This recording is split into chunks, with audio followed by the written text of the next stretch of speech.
Hello again, everybody. Todd Michael Putnam here from D&D Creative Table Designs, and I've got a crazy adventure for you. I woke up this morning and had an idea for an adventure, and just little by little it kept building and came up to be this completely insane idea. And I really hope you enjoy this because as I was building it out, I was just having so much fun. And the idea behind this insane looking adventure is that there was a royal mage who was an illusionist by the name of Escher. That's an important thing. You'll see why in a moment. Escher is the name of the royal mage, and the king had tasked Escher with bringing peace to his realm. What could he do to help bring peace to his realm and get rid of the monsters and stuff? And Escher had this incredible idea. Escher realized that beholders, the way that beholders reproduce, they literally dream other beholders into existence. Their sense of will and power is so incredible that they literally just will, according to D&D lore, other beholders into existence. And Escher realized that this power to create, this unlimited power to create, was the key to everything. And so he came up with this plan to capture a beholder and bring it to his lair, bring it to his tower, and hypnotize the beholder, and using his powers of suggestion and hypnosis and illusions to create a new reality within the beholder's mind that would then take hold in the real world. And this new reality, it would be green trees and plenty of food for everyone, and just beautiful forests and health and happiness and no monsters. And this was his goal. But of course, the beholder was far, far smarter than Escher was, and it was all a trap. Once the beholder was inside of Escher's mansion, he overthrew Escher's mind and began seeping madness into Escher's creations. And the players had been tasked by the king, who have not heard from Escher in almost a month. So the players have been tasked to go to his mansion and break in and find out what has happened to him, because he is not responding to any of the royal summons. He has had no contact in this month's time, and so they have no idea what's going on. So the players go and they show up inside Escher's mansion, and as soon as they step inside the door, everything changes, and it's no longer a mansion. It's this forest with a river of thought that's flowing through it in an impossible way. It's defying gravity. It's literally floating down across, instead of just falling rapidly, it's literally floating across the air gently downward to other layers of this forest. And it's something that's clearly impossible, but it's incredibly beautiful. It's magnificent, but there's no sign of Escher anywhere. And this was the first stage of Escher's transformation of the world. When his mind first went in through, and the beholder was pulling him in and deceiving him, he allowed Escher to start creating this small area of perfection of what the world would look like. But the river flowing downward is really is almost a trap, and it's the way that Escher's mind was beginning to deteriorate under the force of the beholder. And so the players have a raft that they go flowing this river, and you can see the river flows in two opposite directions. It's absolutely impossible for this to happen, and yet this is what's going on. And for those who are familiar with the art world, that's Escher. MC Escher, the MC Escher company, produces artwork that is impossible. Stairs that go up in both directions and that meet in the middle, and crazy things like that. And so that was the kind of the genesis where all this started for me, was to see if I could recreate a sort of an Escher type painting. But in this case, it's going to be because of the impact of the beholder's mind on Escher, the character in this adventure, his mind. So the players will actually get a raft, and they will. I've got them over here in this particular, and we'll get back to this one in a second. But there's a little raft that they can go sailing through. That's actually the end of it. They'll start up here, and they begin sailing down, and they have these there's these strange obelisks with glowing runes on them that they don't know what they're for. And eventually they may realize that those are actually the guideposts of where to go. It's the last tenuous grasp of reality that Escher has to mark getting back to where he came from. That's what those guideposts are, that have the actual runes on them, the glowing runes.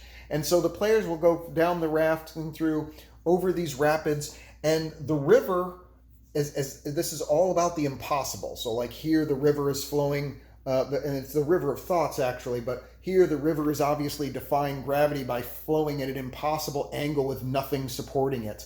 And then it's flowing through literally nothing at all. It's flowing through the void of Escher's mind. And then suddenly it's a river doing something else impossible. It's a river at the bottom of the ocean. Underneath the very bottom of the ocean itself, where there's shipwrecks and stuff. It's the river that's flowing and taking the souls of all those who have died, and grabbing those souls and those minds and flowing it through. And so here they are at the bottom. They'll be at the bottom of the ocean. Of course, there'll be like giant sharks and stuff.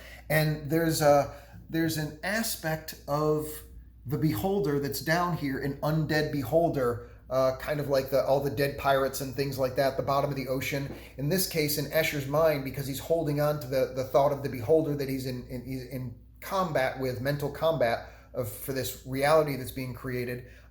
There's the beholder there. They'd have to defeat this beholder, this aspect of the beholder, and there's a little treasure box there, and that treasure box is a part of Escher's mind. When they capture that treasure box, they're slowly bringing Escher back to sanity, bringing his mental powers back, so that he can take control of himself again. So that's the first fight that they'd have to do, is to fight this undead beholder at the bottom of the ocean, with this river of water flowing through the bottom of the ocean, which is obviously impossible.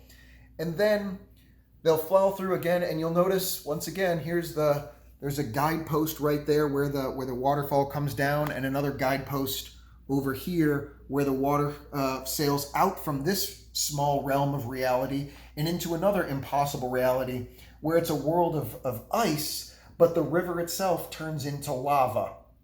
And so you've got this frozen world, but with scorching hot lava river flowing through it, and the raft is flowing on this impossibly hot river of lava. And of course, again, there is the aspect of the beholder that's there. This time as a frost beholder, and there's an image of Escher staring at himself. He's frozen and he's not frozen, and in the center, going back and forth between this frozen world and this aspect of Escher, is again the treasure box that has a tiny piece of Escher's mind. And so they'd have to defeat this frozen beholder in order to free Escher's mind, that portion of his mind, and grab that on their raft and continue sailing across the lava. And then it sails out from here, and it's just flowing into open space, if you will. And then the river does something else impossible. It turns into a bridge, a broken bridge that is the part of the river, where normally bridges, of course, are used to span across rivers to get across them.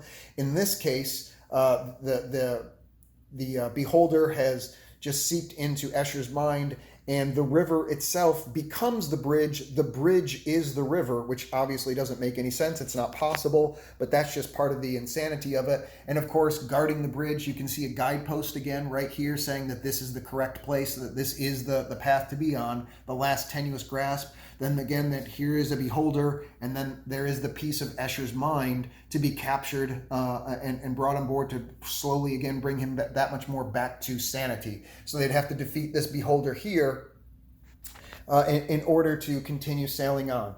And then it drops into the lowest of the low. It's the deepest part of insanity, where the waterfall, the river waterfall, literally flows in both directions, both uphill and downhill at the same time. And it's pure chaos down here. It's pure insanity. And there's no walls. There's no borders to this. It's where it literally floods out into open-ended chaos, because pure madness, of course, doesn't have any walls, doesn't have any borders. It's never ending.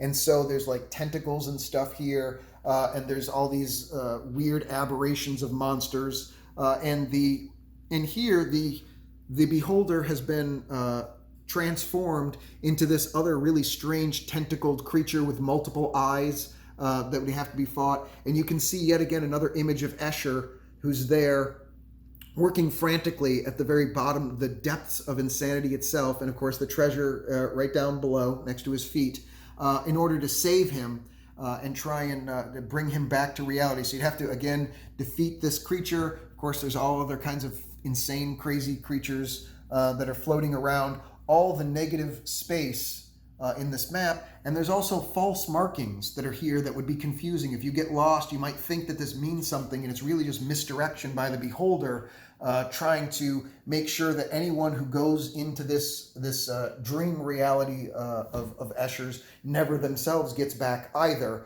because he's just enjoying torturing them and causing them to be a part of this insane reality that he can now craft using Escher's mind and any other victims that he may get. So the players would then have to defeat that creature and then do the impossible of sailing up the rapids and up the waterfalls, which of course doesn't make any sense. And then the river comes through. It becomes the river of time, where it literally flows back into ancient history and ancient civilizations. And so they've gone backwards in time by flowing uphill through this river. And here there's a shadow of the past, a shadow beholder who's here, who they'd have to do battle with. Of course, there's the markers, the legitimate markers here with the runes on it saying that we're getting back towards the center of reality. And if they survive that, if they beat the shadow beholder, the shadow of time in this ancient civilization splinter of reality, if you will, then there's the final treasure chest that is the last of Escher's mind gathered together on the raft. They can then flow across and up back to the very top, where Escher then has complete control, and he is able to end this alternate reality and put the beholder back in chains, and the mansion and everything would return to reality. And this wicked nightmare of madness would, of course, be ended. So that's the idea behind it. Kind of a crazy. It all just started from the idea of, could I build an Escher painting? How would I do something like that? Obviously, it's impossible to make a true Escher painting. The very definition of it is that it cannot be done in 3D space. It's all optical illusions. So clearly, I did the best that I could with that.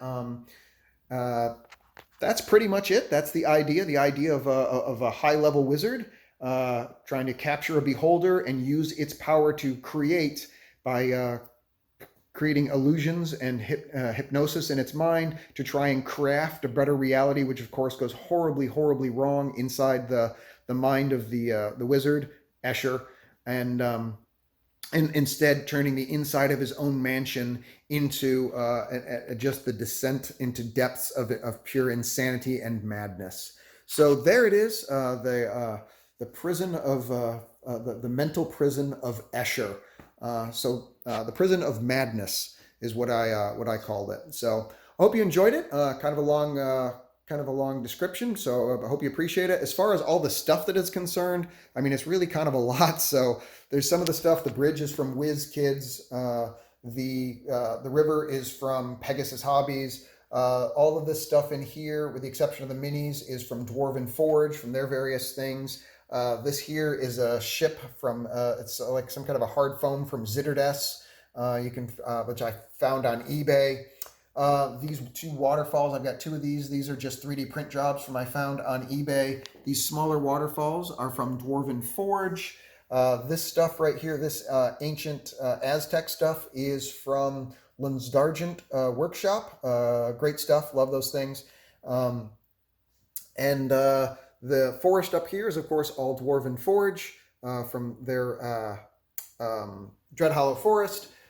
This is literally, some of this stuff here is just coral and aquarium plants and stuff that I used from that. And then the variety of these things are just 3D prints that I found online that are all kinds of like chaos type creatures that I put out there.